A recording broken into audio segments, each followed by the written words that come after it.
I'm Andrea Rodriguez. I used to be an assistant principal and principal with the Lansing School District. I'm retired now and work part-time with the Capillary District Libraries, Okemos branch. Well, many people don't realize that Michigan is it's like the fourth largest, third or fourth, I'm not quite sure the actual statistics, but the fourth largest agricultural state with seasonal and migrant farm workers. We have about 50,000 workers that come to this area, and about 94,000 altogether, including the families and the non-workers. I haven't worked with them directly with the farm worker population since I worked with the Michigan Farm Worker Empowerment Project. I have worked indirectly with them.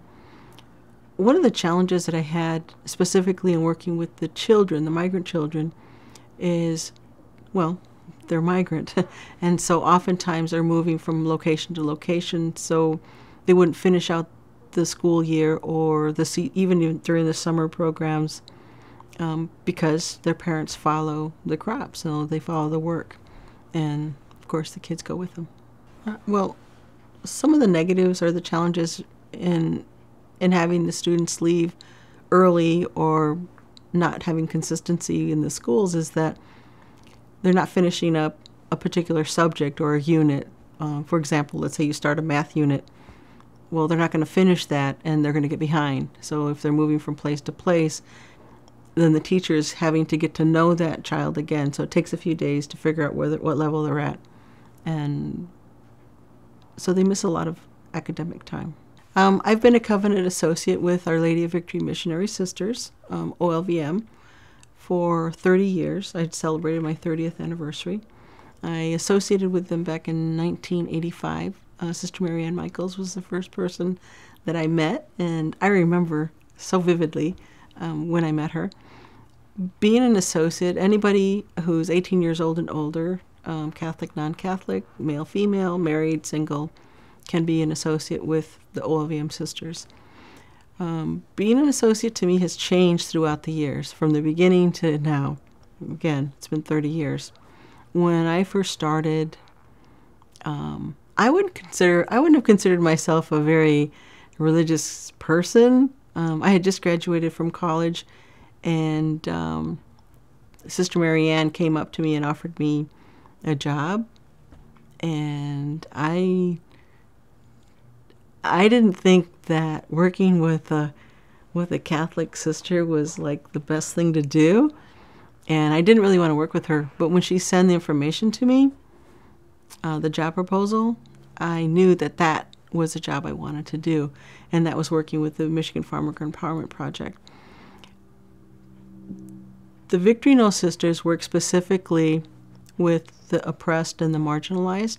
They're non-institutional, so they don't work in the schools and the hospitals. They're sisters that are missionaries, and they actually go out into the community looking to bring the faith out, not expecting people to come into the churches. I mean, of course, they want people to come to church, but actually going out and finding people and sharing the love of Jesus with them in the fields or under a tree, wherever they're at.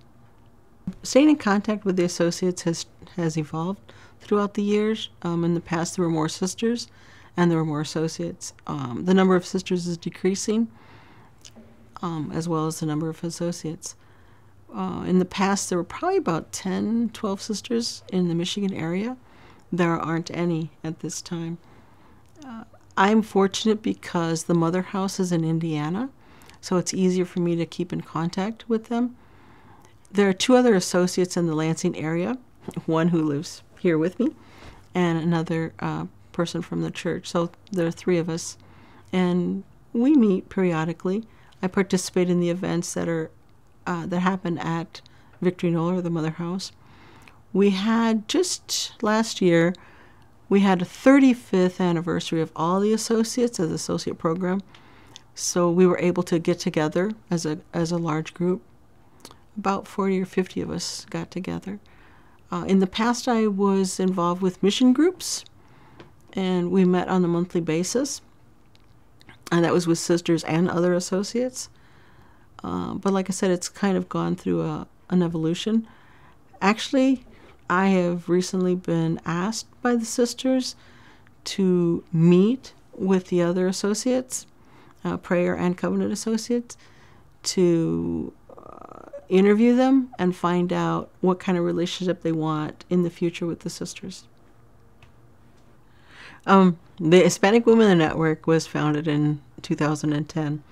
I'm a co-founder, and it had originally started back in the 80s, and then it kind of died down, and we resurrected it in 2010. There are about 600 members. Hispanic Women in the Network, or WIN, W-I-N, is not really an organization. It's a system of communication. It's virtual, a system of communication to promote the leadership development of Latinas in the state of Michigan. You know, leadership in the sense of it could be leadership in the community, leadership in the church, leadership with your family, leadership in business, political leadership, government, academic.